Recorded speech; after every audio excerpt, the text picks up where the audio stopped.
ये सब भी होगा खबरों का हिस्सा, लेकिन सबसे पहले बात करेंगे पंजाब में ज़िमनी इंतखाब में बदतरीन शिकस्त के बाद अवाम के ठुकराए जालसाजी पर उतर आए। ज़िमनी इंतखाबात में मुस्तरद होने वाली पार्टीज ने पंजाब में हुकूमत बनाने के लिए साजिश तैयार कर ली। ज़राए के मुताबिक तारिक बशीर चीमा और चौधरी सालिक ने मुबैना तौर पर चौधरी शुजात का जाली लेटर तैयार कर लिया।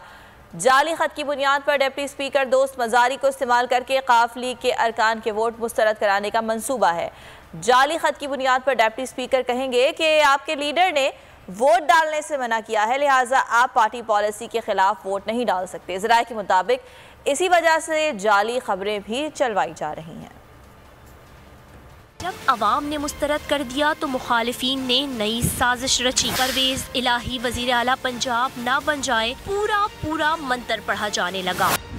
मुखालिफिन ने चौधरी शुजात का जाली लेटर बनाया और इस घिनौने अमल के लिए मुबैना तौर पर 2 मोहरों को चुना गया, जिनके नाम तारिक बशीर चीमा और चौधरी सालिक हैं। उन्होंने मुबैना तौर पर चौधरी शुजात का ऐसा जाली लेटर तैयार किया जिसकी बुनियाद पर डिप्टी स्पीकर दोस्त मसारी रूलिंग देंगे। दोस्त मसारी पंजाब असम्बली में ये दोहराएंगे कि काफ लीग के वोट शुमार नहीं किए जा सकते। ज़राए के मुताबिक जाली खबर भी इसीलिए चलवाई जा रही है। 22 जुलाई इंतहाई अहम दिन है। मुखालिफिन की पूरी कोशिश है वोट परवेज इलाही के पलड़े में ना जाए। सब्सक्राइब करें और बेल दबाएं ताकि कोई खबर रह न जाए।